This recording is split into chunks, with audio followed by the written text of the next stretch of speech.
plan prior to COVID, I wanted to do the Bob Graham round, and that obviously looked unlikely to happen. So I thought during lockdown, because I spent lockdown here, I thought I'd do a round here, making the assumption that there was one in the Beacons. So I looked on the FKT website, and there wasn't one. The rounds in the various other mountain ranges are the thing people talk about and aim for. So that's sort of the idea I came up with. And actually linking it together was quite difficult, because I first of all drew it on maps, etc., tried to create the route, and it wasn't quite, because it's quite a narrow mountain range, it was quite difficult to link together. So I had to go out and do lots of recce's and sort of scope it out to see what was possible.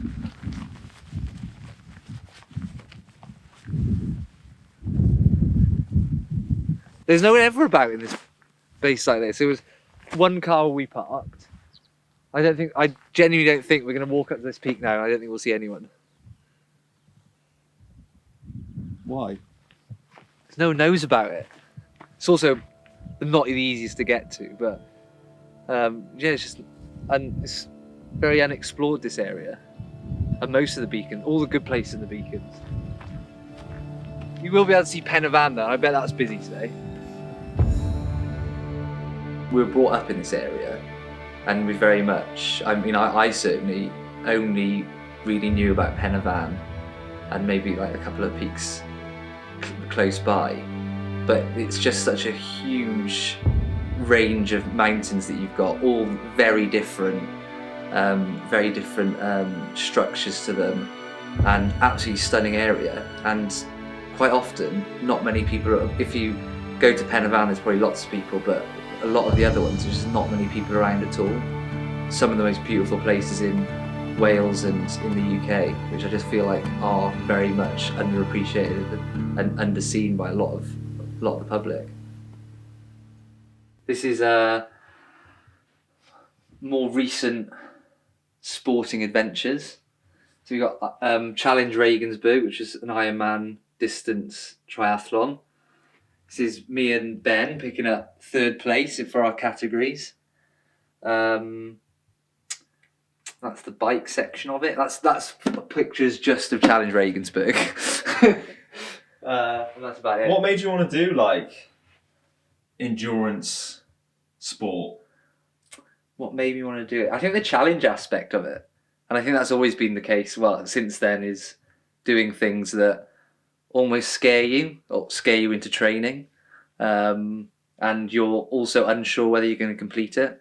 Like before the Ironman, I think all of us were very much under the impression that it was almost impossible, and you had to put in a significant amount of work to actually complete it. But since then, we realised it's actually quite achievable.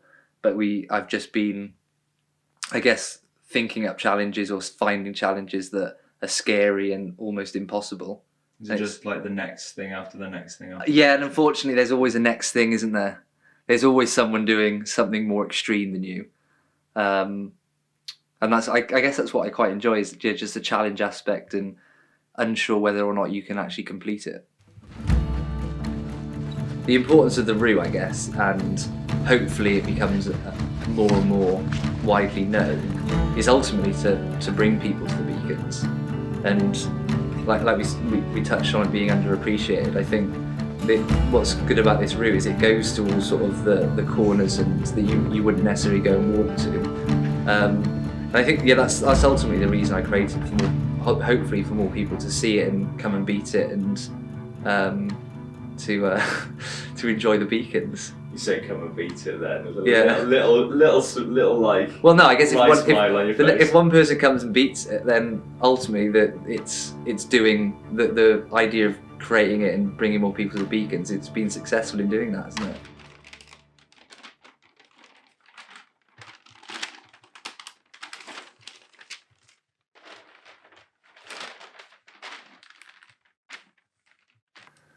So where's the start? The start is just on the edge of this map here, just at the end of the reservoir.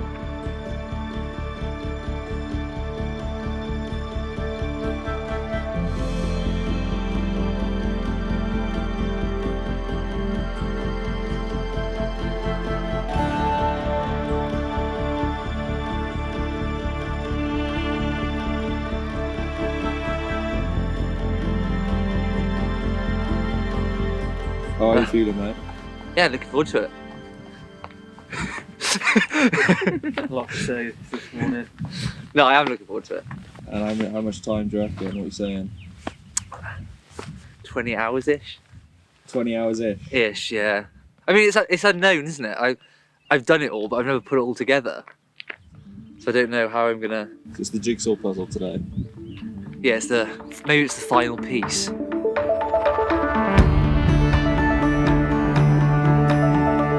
Before a race, you're waiting, and the waiting's often the worst because you can't actually affect anything. You don't quite realise the scope of it. I run loads of different, pretty much all of it, but you don't realise that putting it all together actually becomes a significant distance.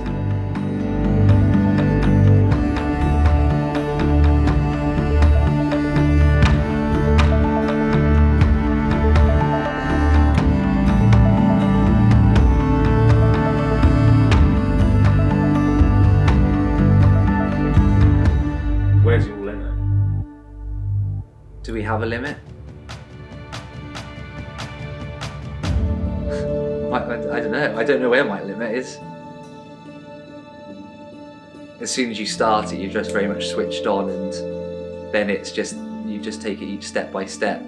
Pretty much after I'd gone off the section along the reservoir, and I was out of your sight. I was very much just, how do I get up? Tour of oil. How you doing? Good. How are you? Yeah, good.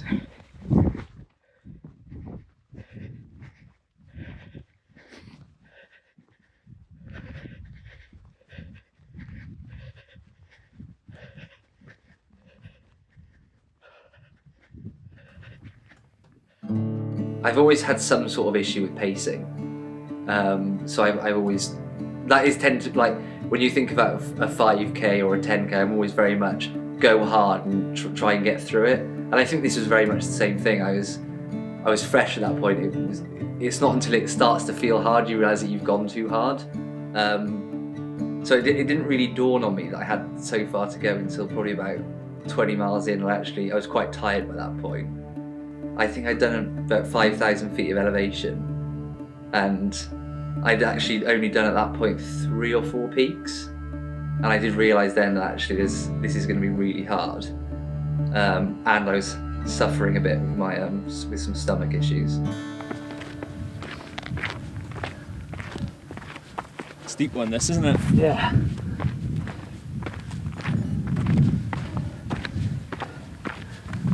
I've got indigestion. Oh no.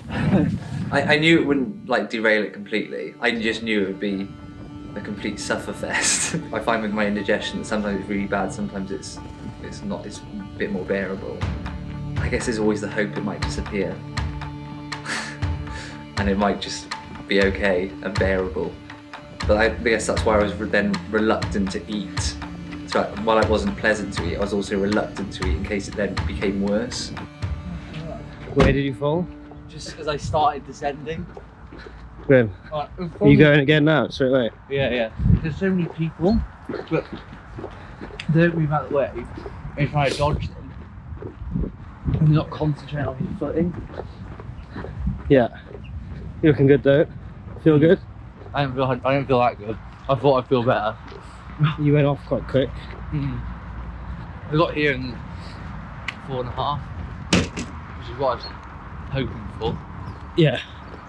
When I came down Pen y Fan, I pretty much tripped over within, I'd say, 200 metres of starting. So I was very conscious from that point that if I were to do that again, it could be game over, because I'd really quite hurt my hip.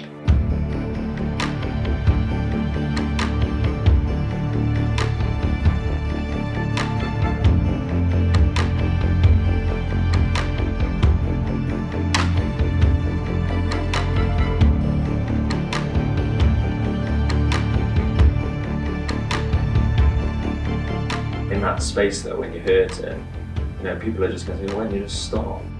Yeah, and I think that's just a stubbornness. I was too stubborn to stop.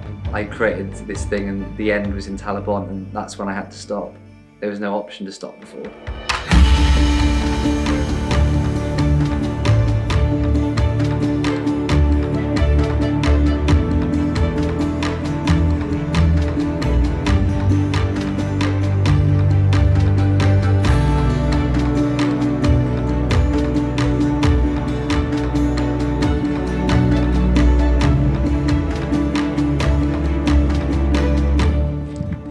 heading next, mate? Over to the lakes now. It's all on this Roman road for a bit, so it's Helen. not that hilly. How's the heat? The heat's fine because you get, when you're any sort of elevation, you're in the wind.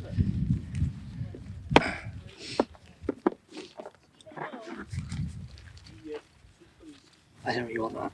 I want wet things. The rule of thumb is 300 calories per hour when you're doing endurance sport. And what do you think you were taking in? Like, I'd say I probably didn't take in 1,000 all day. Maybe I probably didn't take in 2,000 all day. I don't consciously remember thinking about not eating and needing to eat. I was concerned about the repercussions of what would happen if I didn't eat. Like, I was concerned that I would be running out of energy and I would start to struggle, which I did, certainly on the hills.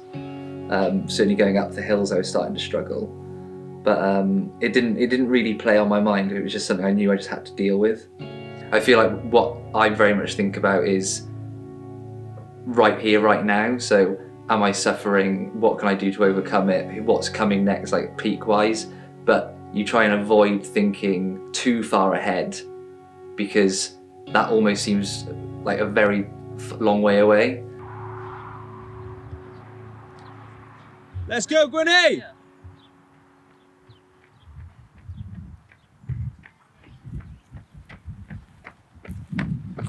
Good? Yeah.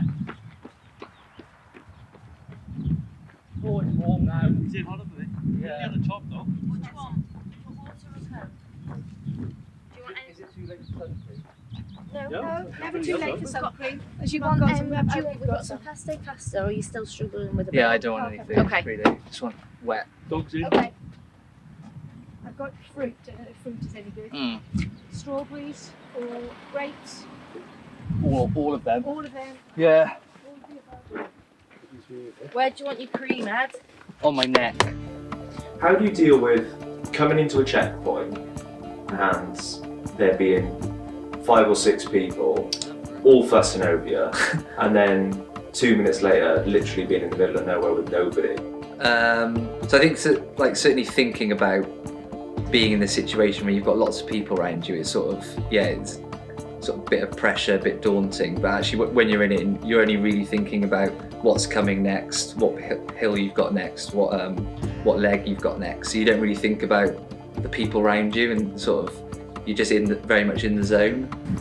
We've got a peanut butter and chocolate, like, Oh, thanks for doing that. Sweet. natural bar if you want that. No. No, it's not very nice. Where do you go that direction, are you? Yeah, Up and out. up over there, I think. Right. Some rogue hill.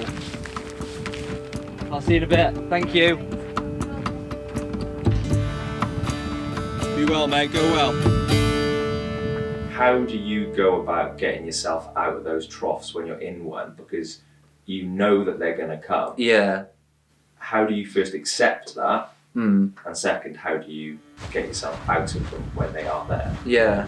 I think, like you say, you know they are going to come, but you also know that when they do come, they will end. Right, let's see how he's feeling.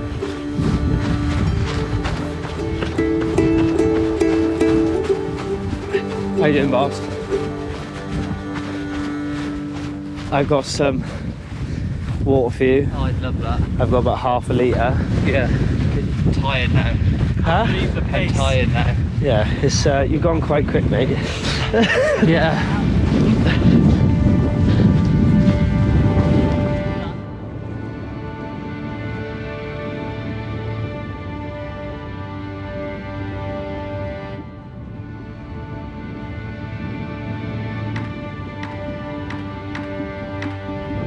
Like, I knew it was a really good day, but at no point did I ever look behind me as to where I'd come from and look back at the view. I was very much just focused on where I was going. Probably like tunnel vision, wasn't I? But in my head it was very much, I get to that point, I still got like 30 miles to go, but it was the turn to home. I mean, it's not going to be hard to follow me then. Any sort of incline, I'm walking.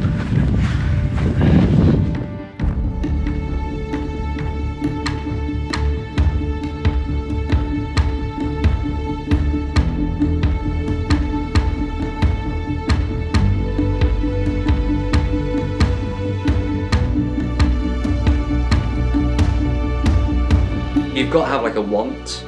I think if you came and did the 75 miles and you didn't want it, you quite easily just drop out. But I guess I was so determined to do it and created it that I was very much focused on, I didn't have any other option.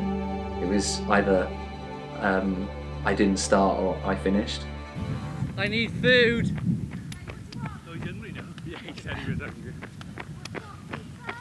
I want a 3-course meal. Oranges, pizza, Kit Kat. Perfect. Mileage? Yeah. 52. Nice. Okay. So well under a marathon now. I know I was saying like from going from peak to peak, but that was in my mind, that peak, because I've done it a few times and it is absolutely brutal. I'd never done it like 50 miles in my legs. And yeah, I was really struggled at that. It's like 3 or 4 like false summits, and I absolutely knew they were false summits, but you kind of just hope that they're not. And I just, every time I got to one of them, I just had to take a break. It was absolutely savage. Still love the beacons. Oh, not like this. I was going up it and just like you're looking down, like, do not look up. And I look up and I've still got so far to go. And I look down and I really haven't been that far. So I just constantly, all I want to do is be at the top, but I just know it's such a struggle to get there.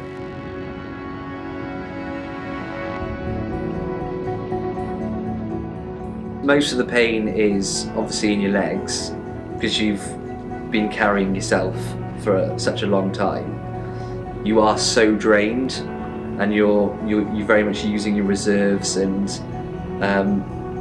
you've just got to really drag yourself through. And I think, like, obviously when you're going through those peaks and troughs, you're going through a low point, and then you start to think about how long you've got left. Then it becomes a lot more of a mental challenge.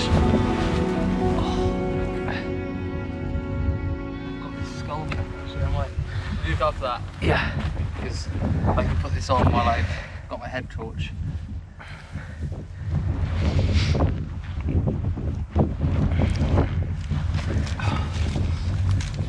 Nice.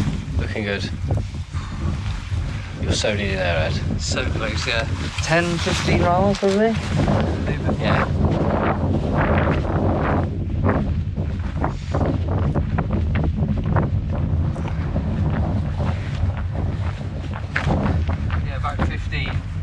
I've been quite conscious of running in the dark on my own in training.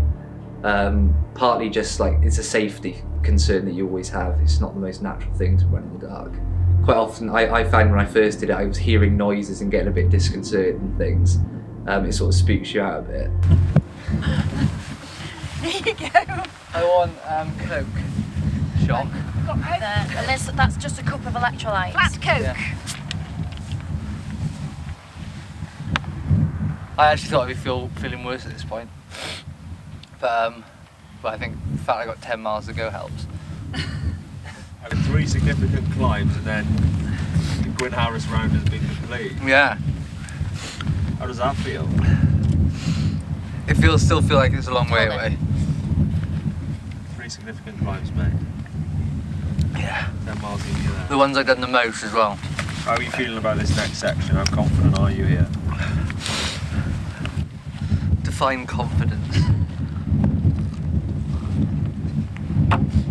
Okay. I'm confident I'll complete it. I'm not confident it won't hurt. I'm double negative. PMA, Gwynne. It'll be slow. What am I? Oh! Finished it with a concussion as well. What was that all about? Well, if it hurts in his head, it'll hurt less in his legs. Right, you ready to rock and roll, Gwynne? Yeah, it'll be a slow rock and roll, but yeah. That's fine. Thanks, guys. Let's go, Ed. Still pearly and white. See you on the other side. Somewhere on the outskirts of town. Good night. Cheers. Last little bit. Go on, boy. Last gate, I think. Go on, Ed. Go on, Ed.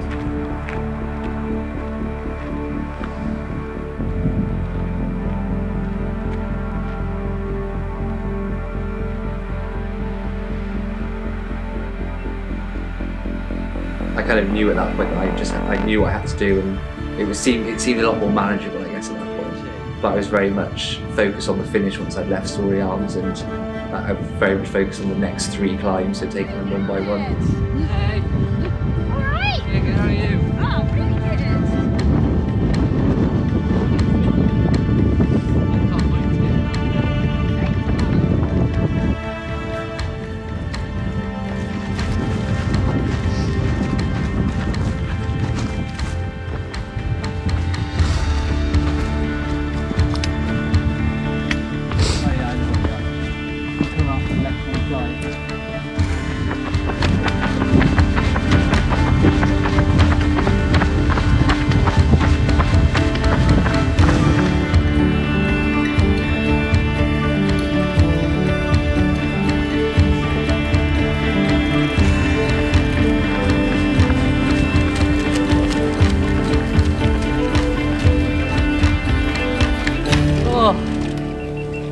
Done.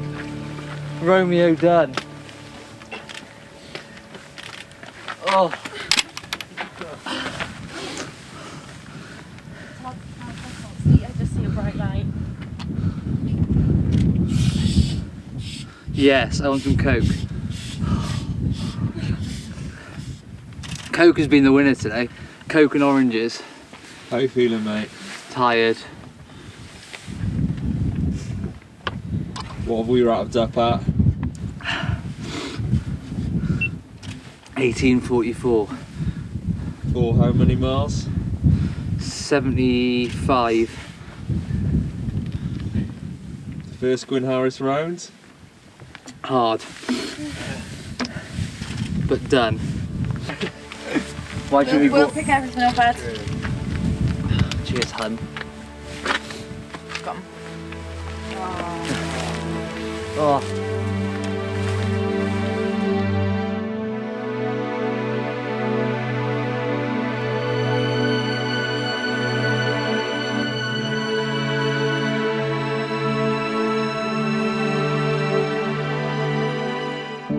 Bob Graham is very much first and second name. A lot of them are. But I wanted to be Gwynne-Harris because I feel like I was brought up here and my family always lived here. So it's like a stamp, isn't it, for the family?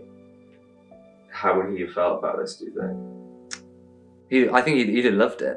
Absolutely. Tom and I often talk about like what Dad would have thought of things. And I think he'd have thought these were absolutely ridiculous, but got absolutely behind it, which has been great.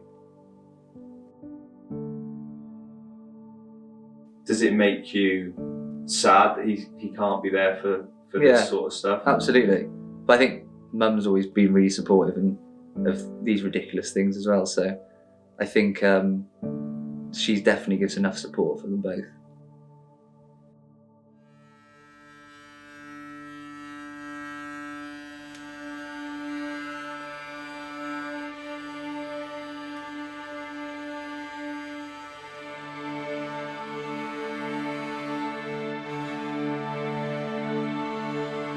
So if I said to you, go and run 500 miles, can you back yourself?